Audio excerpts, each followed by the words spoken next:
Hello guys, welcome you all in Pioneer. आज हम बात करेंगे फोटोसिंथेसिस एंड हायर प्लांट के शॉर्ट नोट्स के बारे में बात करेंगे। हम मतलब हमारे वन शॉट के अंदर जितने भी हमारे इंपॉर्टेंट नोट्स हैं हम इसके बारे में बात करेंगे। तो अर्ली एक्सपेरिमेंट किया गया जब हमारा लीफ का, तो लीफ में अर्ली एक्सपेरिमेंट के बारे में पढ़ेंगे। Leaf enclose by the tube containing some caves, so cotton के अंदर होगा which absorb the CO2 while the other half is exposed to the air, so the exposed perform the photosynthesis and enclose needed the CO2। यहाँ पे क्या होता है, enclose जो कि नीड करता है CO2 को। फिर उसके बाद जेजो प्रिस्ली की अगर मैं बात करूंगा, 1770 perform a series of experiment that revealed the essential role in air, discover the oxygen in जो कि 1773 hypothesis that plant restore the air whatever it breathes an animal during the and burning candle remove. अच्छा, Jeju Presley ने किया था bill jar experiment, जिसके अंदर mouse और क्या डाल दिया था, एक प्लांट डाल दिया था और एक कैंडल को बर्निंग डाल दिया था। वहाँ पे वो माउस जिंदा रह गया था। तो वही चीज वहाँ पे डिस्कवरी ऑफ द ऑक्सीजन हो गई थी। जैन इंजन हाउसेस ने सम एक्सपेरिमेंट किया था, take place in dark. Once in उन्होंने जॉर्ज प्रिस्ले का ही एक्सपेरिमेंट क्या किया, एक बार डार्क में किया, एक बार सनलाइट में किया। तो इसमें क्या पता चला, सनलाइट के अंदर आपको small bubble like were found around the green part while in the dark they did not see even the part of the plant that could release the oxygen। क्या करता है, रिलीज करता है ऑक्सीजन को। ठीक है। जो जोवेलिस वॉन्सैक की अगर मैं बात करूंगा, evidence of the production of the glucose के अंदर आ जाता है। Glucose usually store as a starch, क्या करता रहता है, ग्लूकोज जाके एज एन स्टार्च के फॉर्म में बता देता है। TW एंजलमैन की अगर मैं बात करूँ, इन्होंने प्रिज्म लाइट स्प्रिंग के लाइट के बारे में बात करें, स्ट्रक्चरल कंपोनेंट जैसे कि green algae Cladophora place in a suspension of the aerobic bacteria के अंदर देख लो। Accumulation mainly in the region of the blue and red light के अंदर देखने को मिलता है। Absorption of the spectra of the chlorophyll A and chlorophyll B के अंदर आपको देखने को मिला है। ठीक है। TW एंजलमैन की यहाँ पे बात करते हैं। नेक्स्ट बात करते हैं, where does the photosynthesis take place, कहाँ पर फोटोसिंथेसिस आपका रियल में टेक प्लेस होता है। ये चीज आपको पता होनी चाहिए। मेसोफिल सेल जो कि लीव्स के अंदर have the large number of the chloroplast इनके अंदर प्रेजेंट होते हैं to get the optimum quantity of the incident light। okay, the light reaction membrane of the thyroid directly light driven होता है, ये चीज पता होनी चाहिए। डार्क रिएक्शन जो कि स्ट्रोमा होता है, जो कि नॉट डायरेक्टली लाइट ड्राइवन और depend on the product of the light reaction, जो कि ATP एंड NADPH के ऊपर डिपेंड करता है। ठीक है। तो आपको यहाँ पे देखना है, मेसोफिल सिर्फ have to know large number of chloroplast होता है, optimum quantity of the incident light यहाँ पे चली जाती है। लाइट रिएक्शन में थैलोकाइड आता है और डार्क रिएक्शन में स्ट्रोमल आता है। डायरेक्टली लाइट ड्राइवन है आपका स्ट्रोमल, आपका not directly light driven, depend on the product of the light reaction ATP and NADPH। Pigment involve in photosynthesis आपको याद रखना है। पेपर क्रोमेटोग्राफी हमने की गई, उसके अंदर क्लोरोफिल ए एंड बी हमने यूज किया, फिर जेंटोफिल और फिर कैरोटीनॉइड को यूज किया गया। एक कैसा ब्राइट और ब्लू ग्रीन रीजन में देखने को मिला क्रोमेटोफोर में, क्रोमेटोग्राम में। फिर जेंटोफिल बी की अगर मैं बात करूंगी, येलो ग्रीन था आपका। जेंटोफिल की अगर मैं बात करूंगी, येलो था। कैरोटीनॉइड्स की अगर मैं बात करूंगी, येलो टू येलो ऑरेंज था। असेसरी पिगमेंट्स यहाँ पे आ जाते हैं। नेक्स्ट बात करते हैं आपकी, what is the light reaction. Light reaction क्या होती है, single chlorophyll A molecule form by the reaction centre. ठीक है। उसका लाइट हार्वेस्टिंग कॉम्प्लेक्स की अगर मैं बात करूंगा, विद उसके अंदर फाइट साइड फोटो सिस्टम 1 और फोटो सिस्टम सेकेंड देखने को मिलता है, PS1 PS2।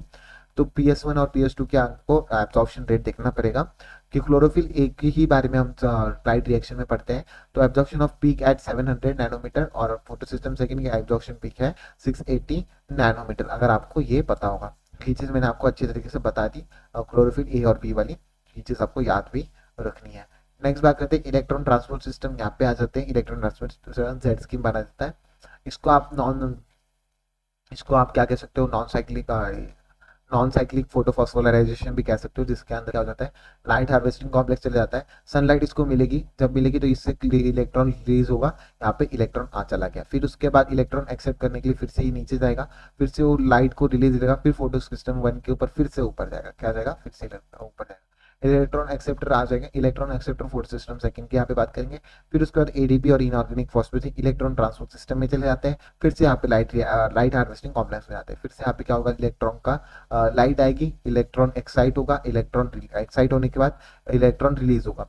फिर मेरा जो है इलेक्ट्रॉन फिर से वापस आ जाएगा, जिसको रिएक्शन नहीं मिलेगी, फिर से इसको एक और बार एक्टिवेशन मिलेगी, फिर से ऊपर जाएगा। ठीक है, इलेक्ट्रॉन एक्सेप्टर हो जाएगा NADP प्लस और NADP प्लस में, NADP प्लस जो कि NADPH में आपका कन्वर्ट हो जाएगा। तो इस तरीके से आपका जो इलेक्ट्रॉन ट्रांसपोर्ट चलते रहता है, ये हमें देखना है। ये जो है ना इलेक्ट्रॉन, पहले फिर से इलेक्ट्रॉन यहाँ पे आया, तब जाके आपने इस दो इलेक्ट्रॉन थे ना यहाँ पे, तो दो इलेक्ट्रॉन का ट्रांसफर हमें इस तरीके से करना पड़ा। ठीक है, ओके।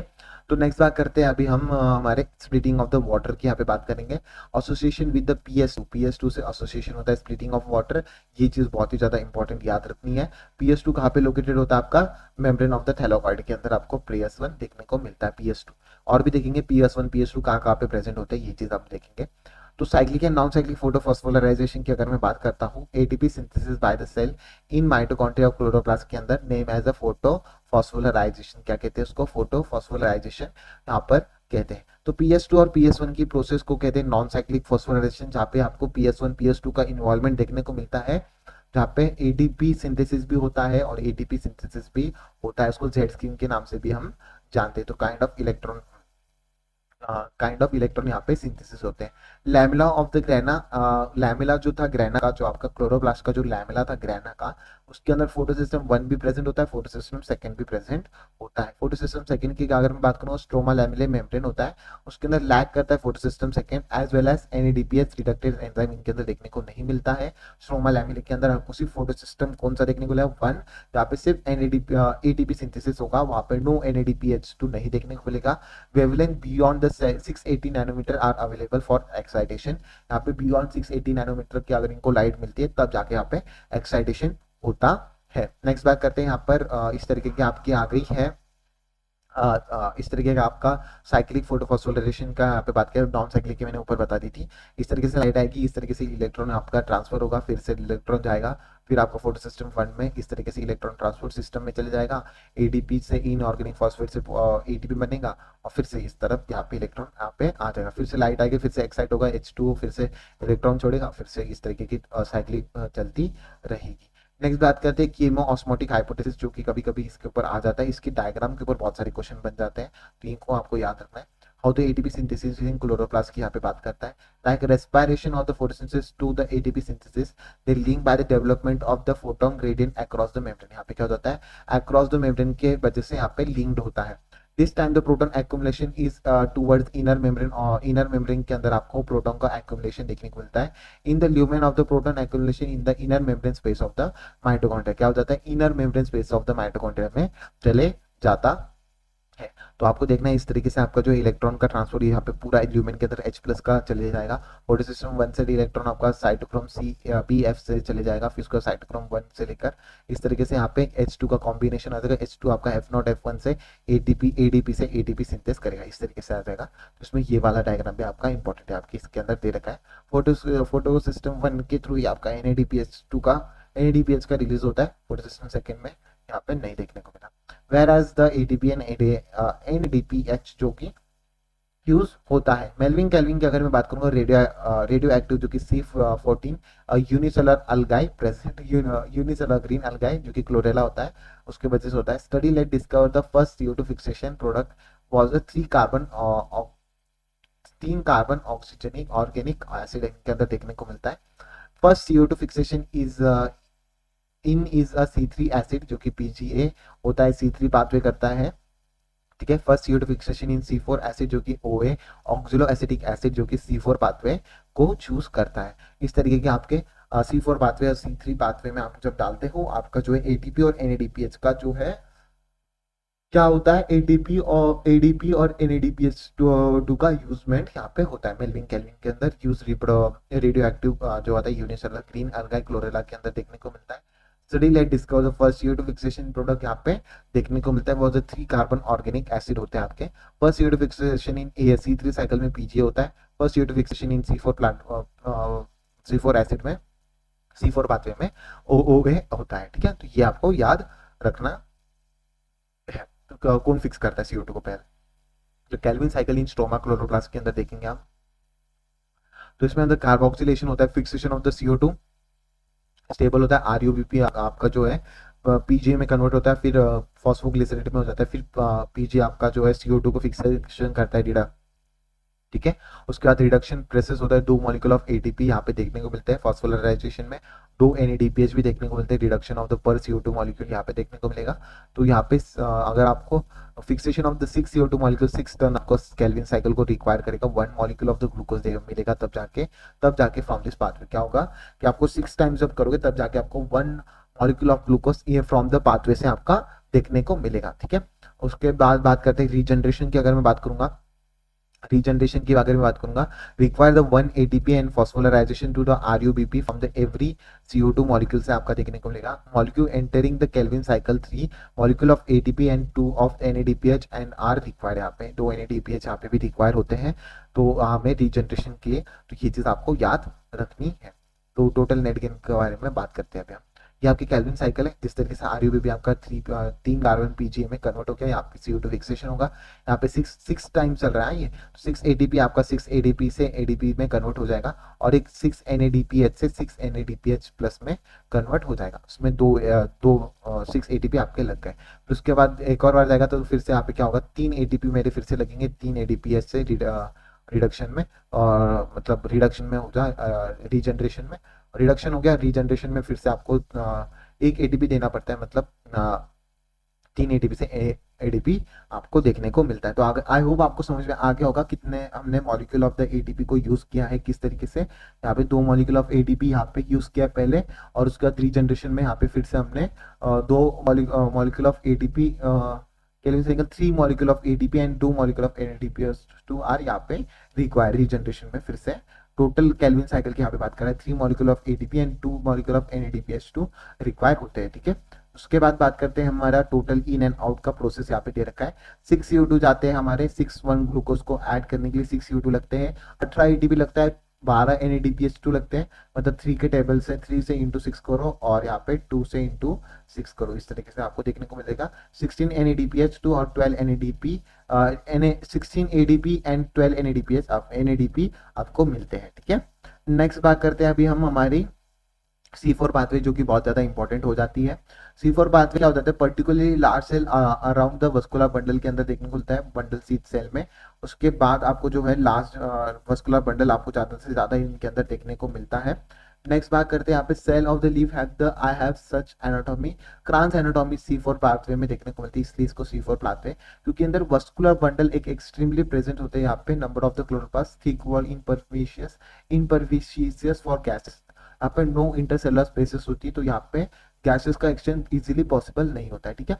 और उसके बाद अगर मैं बात करूँ C4 प्लांट, देखिए मेज और सोर्गम यहाँ पे आ जाते हैं। हैटेक और साइलेक पाथवे का आपको याद रखना है। प्राइमरी CO2 एक्सेप्टर, जो कि 3 कार्बन मॉलिक्यूल होता है, जो कि फॉस्फोइनॉल पायरेट आपका होता है PEP। The enzyme is responsible for fixation of the phosphoenol pyrite is carboxylase और pepcase, जो कि आपका आ जाता है responsible for the fixation of is the pepcase PEP carboxylase and pepcase। ठीक है। Important to register that the mesophyll cell lack the rubisco enzyme. यहाँ पे क्या आ जाता है, इंपॉर्टेंट क्या है नोटिस करने के लिए, कि मेसोफिल सेल जो कि रैक करते आपके रिबिस्को एंजाइम को। C4 प्लेटफॉर्म में acid OA form the mesophyll cell, okay, उसके CO2 release in bundle sheath cell enter to the C3 plant. C3 plant दोनों भी प्लांट में कॉमन होता है। ठीक है। केल्विन साइकिल में चलेगा, path common in all plant, जैसे यहाँ पे लिख रखा है। Bundle sheath cell are rich in enzyme ribonucleic bisphosphate, जो कि कार्बोक्सिलेज के अंदर आपका जो है वो ऑक्सीजनेज, जो कि बट लैक द पेप्केज एंजाइम। यहाँ पे क्या हो जाता है, बंडल सी सेल के अंदर आपको शुबिस को देखने को मिलेगा, पर यहाँ पे पेप्केज एंजाइम देखने को नहीं मिलेगा, इसलिए आपको C3 प्लांट में पाथवे में आपको एक पर्टिकुलर बंडल सीट सेल लेना पड़ेगा, जो कि क्रांस एनाटॉमी को शो करता है। आई होप आपको समझ में आ गया होगा। ठीक है। उसके बाद the enzyme is fixation of PEPcase, okay. Photo respiration की यहाँ पे बात करेंगे। फोटो रेस्पिरेशन की अगर मैं बात करूंगा, यहाँ पे C3 प्लांट के अंदर ही देखने को मिलता है आपको O2 does bind to the RuBisCO and the CO2 fixation decreases. यहाँ पे क्या हो जाता है, CO2 फिक्सेशन डिक्रीज हो जाता है।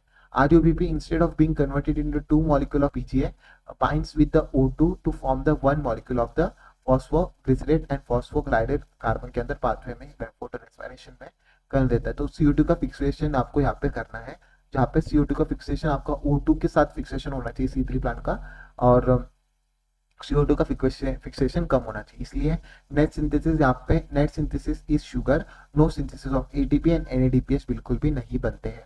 C4 प्लांट पे की अगर बात करूंगा ये अकर नहीं होता क्योंकि इसके अंदर increasing concentration of CO2 already increase होता है, इसलिए यहाँ पे C4 प्लांट में फोटो रेस्पिरेशन नहीं होती। ये चीज आपको इंपॉर्टेंट रखनी है।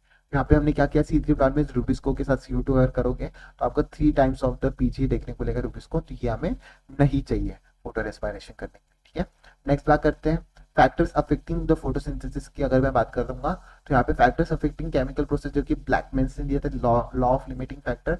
लाइट की अगर मैं बात करूंगा, rate of photosynthesis not directly control करता है, ये नहीं करता। टेम्परेचर की अगर मैं बात करूंगा, C4 को ज्यादा टेम्परेचर चाहिए, C3 प्लांट को कम टेम्परेचर चाहिए।